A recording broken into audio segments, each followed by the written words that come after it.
It's important to recognize that multilingual learners in our classrooms are always learning through all the linguistic resources they have. So let's talk a little bit about learning through two languages.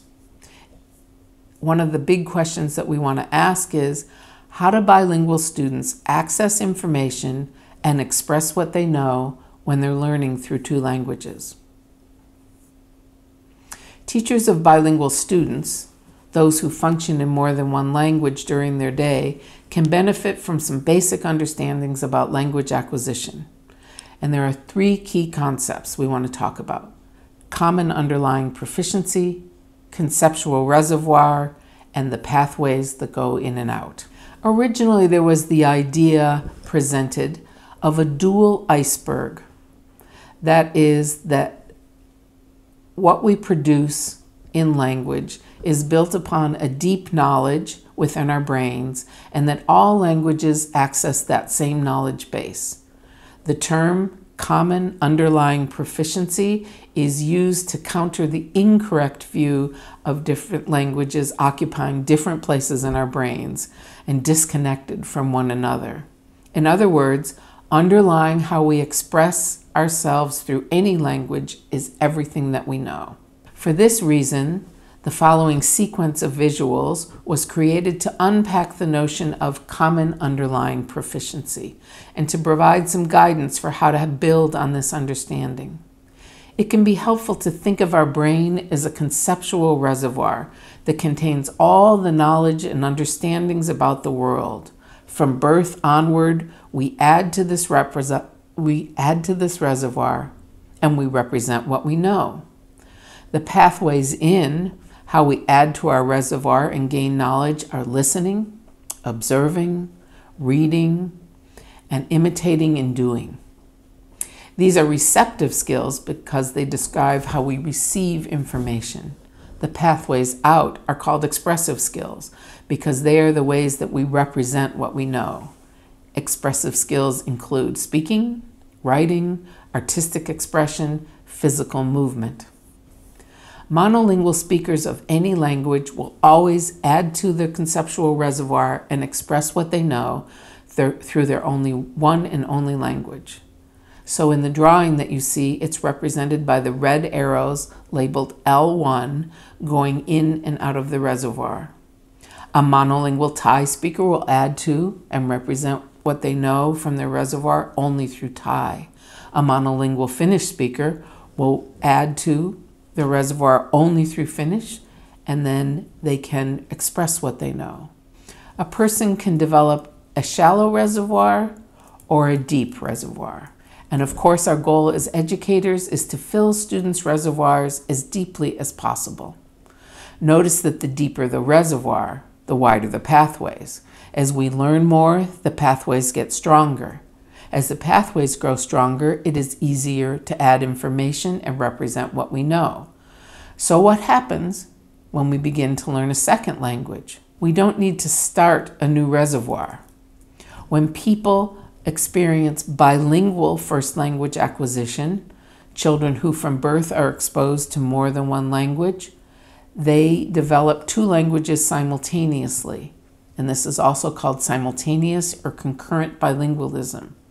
These people have two L1 pathways in two languages simultaneously. The other kind of bilingualism is sequential bilingualism. In other words, a person begins to learn or acquire an additional language after learning their native or primary language. When we begin to learn a second language or an additional language, we don't have to build a new reservoir. Rather, we begin to express what we already know and understand through the second language. This is represented by the blue arrow labeled L2 going out of the reservoir.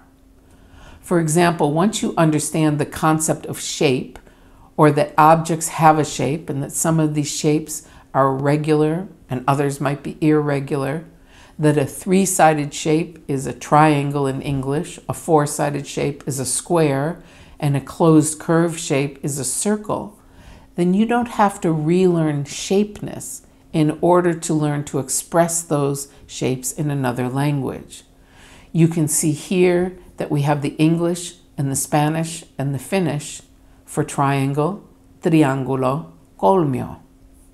You not only can learn the words for different shapes in a second language, but you might also build on your knowledge of numbers to see how the names of some shapes are related to the number of sides.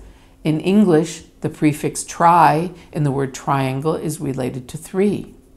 In Spanish and Finnish, the names for triangle and square are related to the number of sides that are there.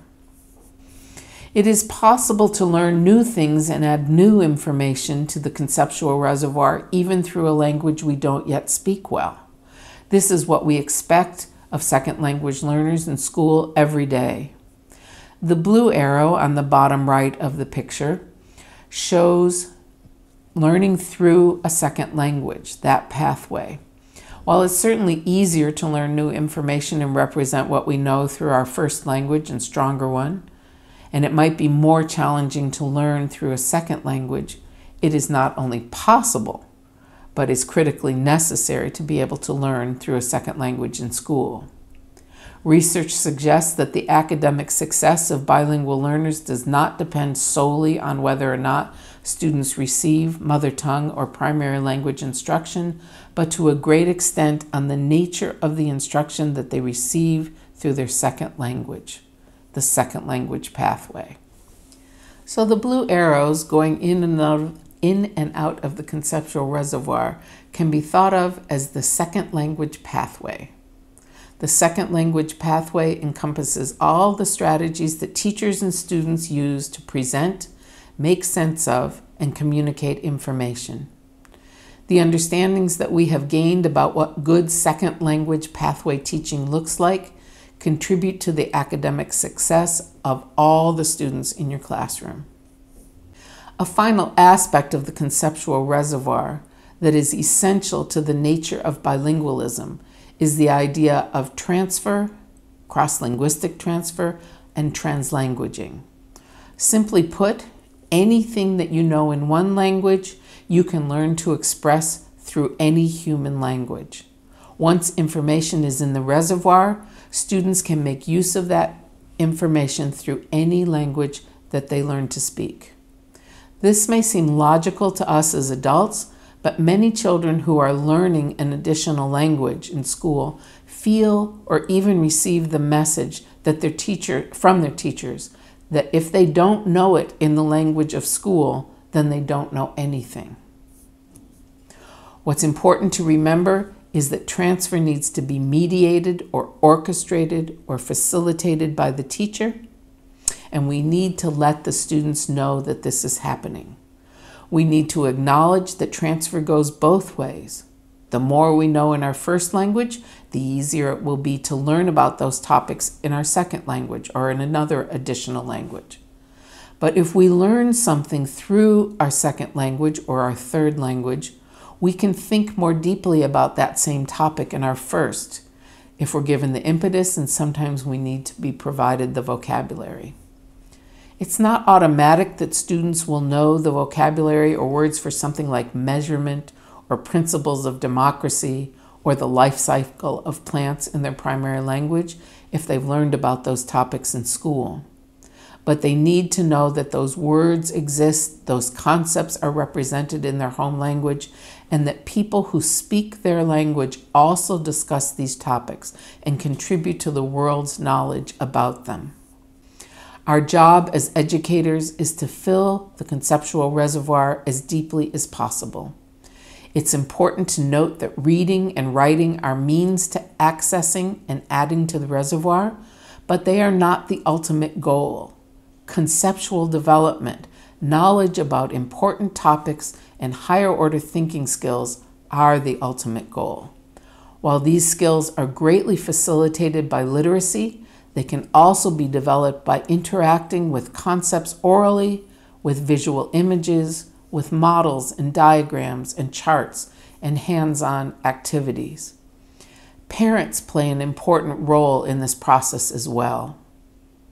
The less access that there is to mother tongue or primary language instruction or support in school, the more critical it becomes for for parents to become involved in helping to deepen the conceptual reservoir of their children in their strongest language. As an example, think of Andre, a monolingual Finnish speaker, as he cooks with his mother and grandmother. While he and his mother are cooking, they're talking about doubling the recipe and substituting ingredients, and they reminisce about holiday foods or they tell family stories. Not only is there tons of language and thinking, they're strengthening their family bond and passing down important cultural information. But when Andre cooks with his grandmother, who's a recent immigrant with little Finnish proficiency, conversation is limited to a series of commands. Stir, put, not so much, little more, but not the rich dialogue he has had with his mom.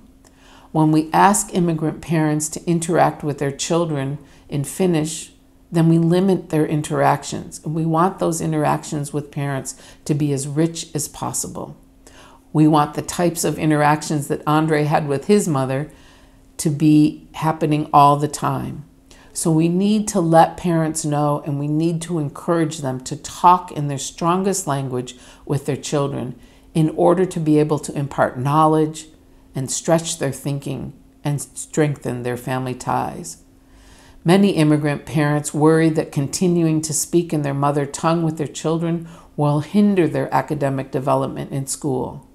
But the conceptual reservoir demonstrates that parents should use their strongest language to help deepen their child in their reservoir, and it's up to the school to tap into that knowledge and help students express it through Finnish. So a critical implication for instruction is that it's a gift to speak more than one language. Because our brains act as a conceptual reservoir, the more you know through any language, the better you will be able to do in school and in life. Students benefit when teachers organize instruction to help them take what they know in one language and express it through the other. This can't be a casual comment once or twice a year. It needs to be stated and restated and reinforced as often as possible with both students and their families.